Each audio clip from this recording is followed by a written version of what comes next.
成日都聽人講養兒長憂99，父母都係第一次作為父母啦，嚟幫啲父母咧去平反佢哋做得唔好或者係過度關心嘅原因。咁有一位母親咧喺討論區上面分享，佢就話有一次同個女鬧交嘅時候，咁佢就同個女講：阿女，其實我都係第一次做人阿媽㗎咋。點不知個女就反駁佢一句，令到佢冇晒聲出。阿女就話：但係我已經俾咗10幾年時間你去學做一個阿媽㗎喎。面對呢個問題，我就想同大家講一位爺爺嘅故仔。爺爺係一位校長，機緣巧合之下咧，幫咗一位無依無靠嘅女人，佢叫做蘭姨。咁蘭姨同校長嘅老婆其實年齡咧相差一截嘅，都爭20幾年㗎，但係佢哋一見如故。校長老婆都見到阿蘭姨無依無靠，又覺得佢唔係咩壞人，屋企又有地方喎，所以就想校長收留阿蘭姨。其實校長喺介紹蘭姨俾佢老婆認識之前，都已經調查過佢嘅來歷，確保咗安全嘅。不過你話要收留嘅話，就真係另外一回事啦。因為好老實，喺嗰個年代，大家都苦苦為生存去掙扎，而且長貧難顧。但係基於校長老婆苦苦嘅懇求，所以校長最後係妥協。一開始協定好係暫時收留，直到蘭姨揾到工作，就必須要離開呢個屋企㗎啦。當中做下家務或者去學校幫下手，就叫做蘭姨可以為呢個屋企付出嘅嘢啦。當然，校長老婆其實係有自己嘅盤算，因為其實兩個女人嘅經歷同埋價值觀係有好多相似嘅地方，而且最重要嘅係，雖然生活唔算困苦，但係始終都會寂寞㗎嘛。蘭姨可以喺校長返工嘅時候幫到校長老婆排解自己嘅寂寞，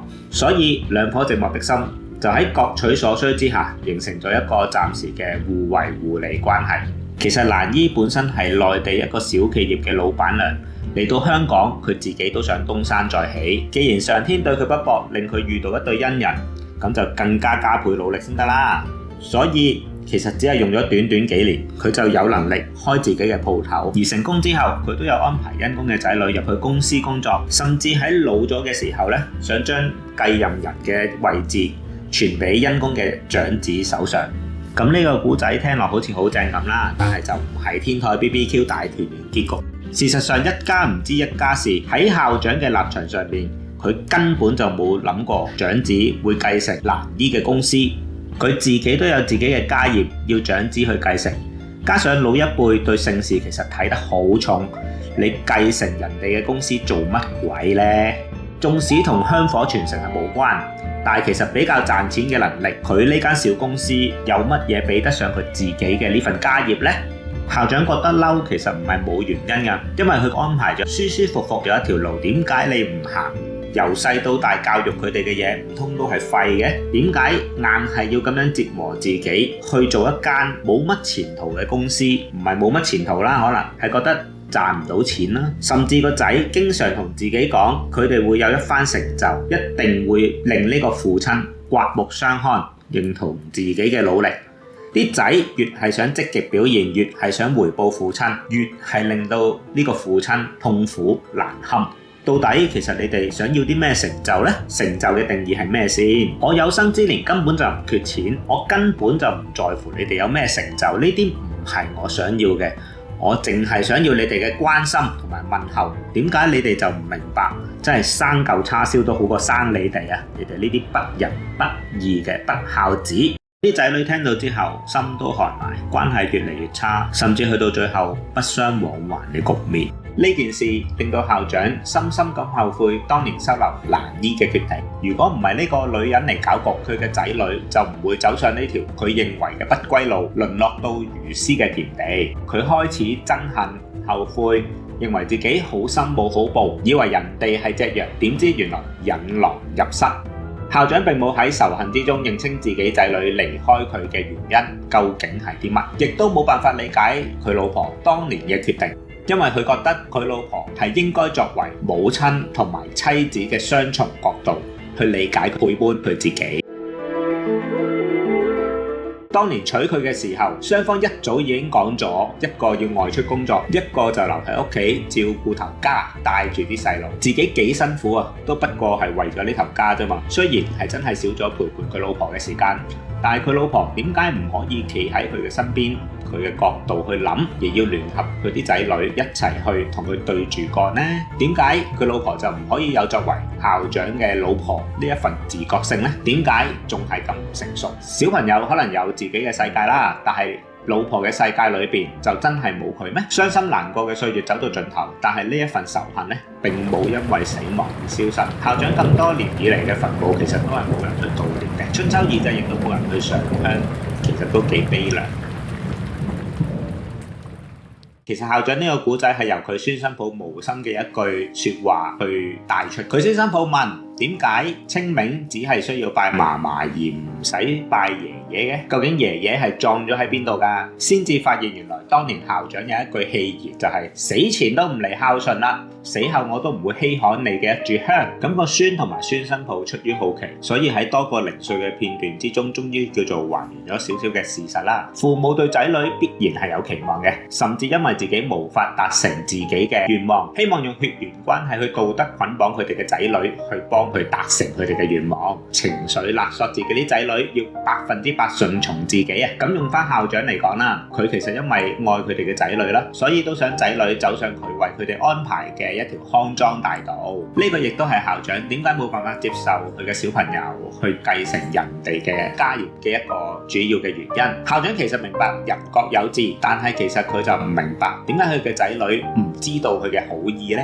幾多人羨慕自己可以子承父業，死後遺產都係佢哋噶啦，點解要徹底咁樣去否定佢呢？呢個決定校長並唔覺得單純係一個選擇嘅問題，而係否定咗校長咁多年嘅辛酸，或者校長認為自己係孤獨而且缺乏關心，但係作為仔女嘅又何嘗感受過校長嘅一份愛呢？小朋友嘅時候，當然佢嘅世界就只係得父母啦，亦都冇乜邊個小朋友係唔愛自己嘅父母嘅。但係到小朋友大個嘅時候，其實佢會開始覺得有自己嘅人生路要行，但係基於捨難取易嘅人性啦，其實好多時父母睇佢嘅仔女就會覺得仔女經常係行一條冤枉路，甚至係遇上好多艱難啊冇辦法解決嘅問題咧，都係佢自己行錯路去攞嚟嘅，因為佢哋覺得佢哋嘅仔女淨係識得諗住走捷徑。咁呢個時候父母咧好多時就會出手干預，但係要明白小朋友長大咗啦，唔係話細個嘅時候中意點樣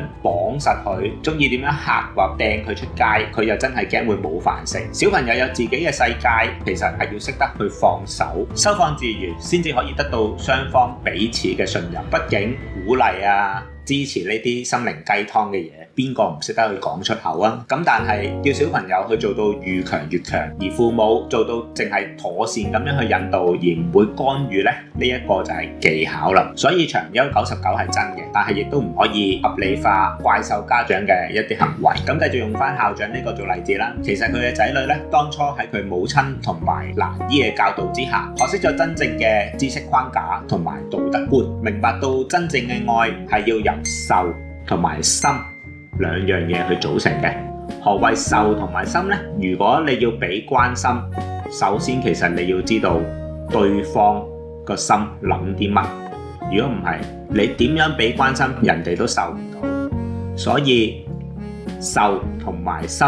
係要兩隻手一齊拍先至會響嘅，咁先至可以合埋做愛。而小朋友喺呢個知識框架同埋道德觀長大之下，真正明白咗乜嘢係孝，亦都體諒到校長多年以嚟嘅教育理念同埋苦心。佢哋明白校長為屋企付出嘅努力，因為確實如果冇校長嘅付出，佢哋係唔可以有一個咁好嘅成長環境。所以佢哋長大之後都想回報父親，亦都想話俾父親知道佢哋有能力獨當一面㗎啦，亦都唔需要父親再為自己去擔心。雖然佢哋冇選擇去繼承家業，但係基於父親對自己嘅愛同埋付出，佢哋都好想俾父親知道，佢唔需要再長憂99，係可以安享晚年。